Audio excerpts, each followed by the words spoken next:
ان شہیدوں کا مقابلہ کر سکے جن کو اللہ مسجد اشعار کے پاس اٹھائے گا، اور وہ مسجد اشعار کربلا کے پاس ہے، اور وہ شہید کون ہیں؟ وہ شہدائے کربلا ہیں۔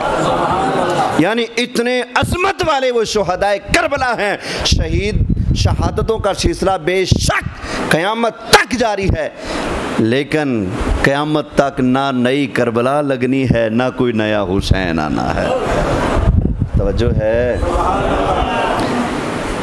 پاکستان کے اندر آپ نے سنا ہوگا اس مرتبہ کچھ مولویوں کی زبانیں کچھ زیادہ ہی لمبی ہو گئی ہیں، جنہوں نے یزید کی وکالت کی ٹھیکیداری رکھی ہے۔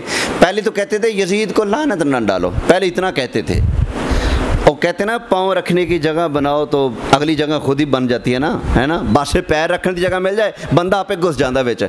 انہوں نے بھی ایسا کیا۔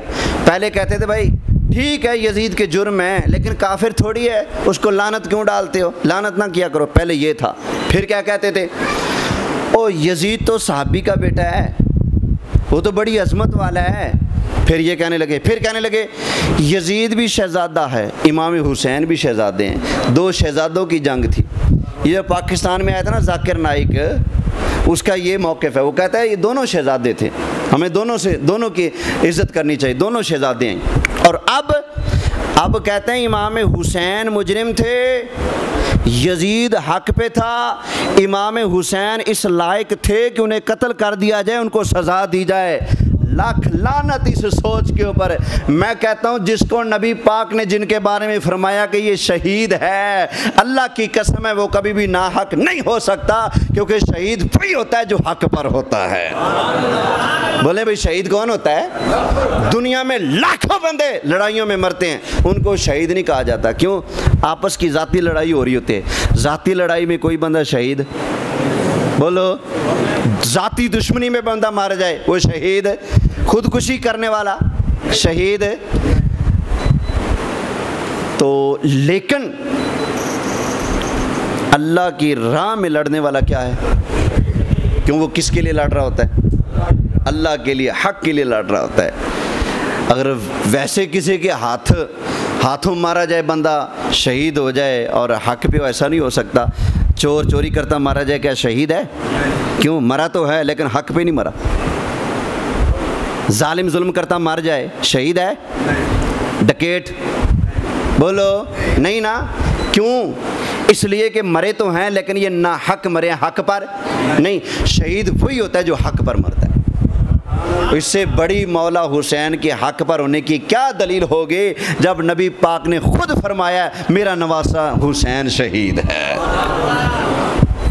جبریل ان کو شہید کہتے ہیں، نبی پاک ان کو شہید کہتے ہیں، مولا علی ان کو شہید کہتے ہیں، ساری امت ان کو شہید کہتی ہے۔ ابھی بھی لوگ کہتے ہیں نہیں حق یزید کے ساتھ تھا، امام حسین کی غلطی تھی۔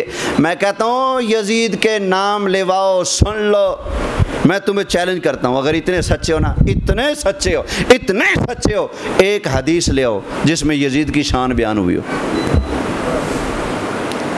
میں حدیثوں کے دفتر دکھاتا ہوں، نبی پاک نے حسین پاک کی شان بیان کی۔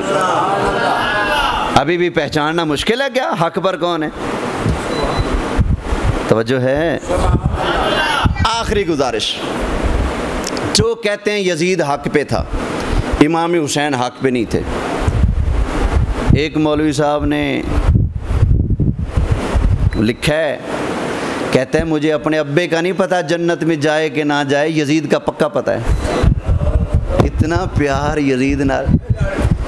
میں کہتا ہوں اے میری اب آخری گزارش مان لو، جو یزید کی امی ہے نا، وہ مسجد میں جائیں، غسل کر کے 2 نفل پڑھیں تہجد کے وقت، 2 نفل پڑھ کے دعا مانگے، یا اللہ تو نے جو حشر یزید کا کرنا ہے وہی میرا کر۔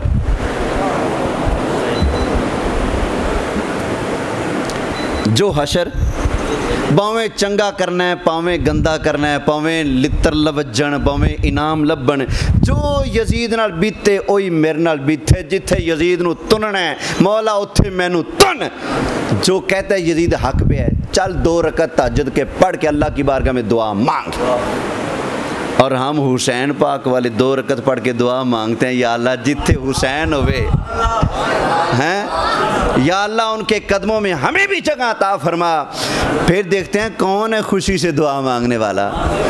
اگر یزید کا ساتھ مانگتے ہوئے تیری زبان ڈگمگائے، تیری زبان لڑ، تیرے اوسان تیرا ساتھ نہ دیں، تیرے اعصاب ڈھیلے پڑ جائیں، تیرے جذبات ڈھیلے پڑ جائیں، تجھے ڈر لگنے لگے کہ کہیں جہنم میں نہ چلا جاؤں، اس لیے پھر میں کہوں گا یزید یزید کرنا چھوڑ دے، حسین پاک کا نام لیا کر، کیونکہ جنت میں سرداری انہیں کے نام کی چلتی ہے۔ توجہ ہے نا؟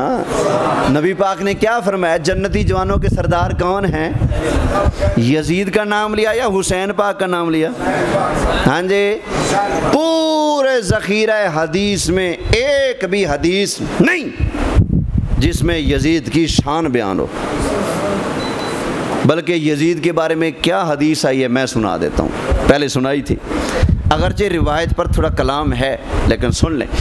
یزید کے کرتوت اس روایت کی صحت کے ضامن ہے۔ یزید کا جو کردار ہے نا، اس کے کردار نے بتا دیا، روایت اگرچہ کمزور ہے لیکن یہ صحیح ہے۔ کیوں؟ یزید کا کرتوت، کردار، منہ بولتا ثبوت ہے کہ یہ روایت صحیح ہے۔ وہ روایت کیا ہے؟ نبی پاک علیہ السلام سے منسوب ایک حدیث ہے۔ کیا؟ آقا علیہ السلام نے فرمایا اول من یبدل سنتی فہو یزید، فرمایا جو بدبخت سب سے پہلے میں مصطفیٰ کی سنت کو تبدیل کرے گا، فرمایا اس کا نام یزید ہوگا۔ حضور کی سنت کو مٹانے، بدلنے، تبدیل کرنے والے کا نام کیا ہے؟ بولیں یزید۔ اچھا، پوری محفل میں کوئی بیٹھا ہے جس کے نام کے ساتھ یزید آتا ہو؟ لوگ کہتے ہیں یزید حق پہ تھا، یہ بڑے وہاں حق تھے، ایک بندہ بھی یزید دے نام دا کوئی نہیں۔ اب کوئی بندہ ایسا ہے جس کے نام کے ساتھ حسین آتا ہو؟ لوگ میرے نام کے ساتھ آتا ہے محمد صدام حسین، ممبر پہ بیٹھا ہے حسین کا غلام ہیں۔ کتنے بندے بیٹھے ہیں جن کے ناموں کے ساتھ کیا آتا ہے؟ عرفان حسین، خالد حسین، غلام حسین، محمد۔ یہ نام یزید کے نام پر نام کوئی نہیں رکھتا، مولا حسین کے نام پر نام رکھے جاتے ہیں۔ کیوں؟ یہ منہ بولتا ثبوت ہے حق کس کے ساتھ ہے؟ بولیں، میں منہ بند کرنے لگا ان کا جو کہتے ہیں یزید حق پہ تھا۔ آخری حدیث، نبی پاک علیہ السلام نے فرمایا حق علی کے ساتھ ہے اور علی حق کے ساتھ ہے۔ اب بتائیں یہ جو جنگ ہوئی ہے یزید کی اور مولا حسین کی، تو کیا خیال ہے مولا علی کس کے ساتھ ہوں گے؟ ہیں مولا حسین کے ساتھ نا، تو پھر جدھر حق ہے ادھر ہی آل رسول ہے۔ نبی پاک نے کیا فرمایا؟ ذرا یاد تو کرو نا، یاد کرو قبر میں جانا ہے، اس سے پہلے حدیث میں سنا رہا ہوں تمہیں مرنے سے پہلے، یاد رکھنا۔ نبی پاک نے فرمایا میں 2 چیزیں چھوڑ کے جا رہا ہوں، ان کا دامن گھٹ کے پھڑ لو، کوئی تمہیں گمراہ نہیں کر سکے گا۔ کیا فرمایا؟ ایک اللہ کا قرآن اور ایک میں مصطفیٰ کی آل۔ حضور فرماتے ان کے دامن کو گھٹ کے مضبوطی سے پکڑے رکھو، کوئی گمراہ نہیں کر سکے گا۔ جس کا دامن پکڑنے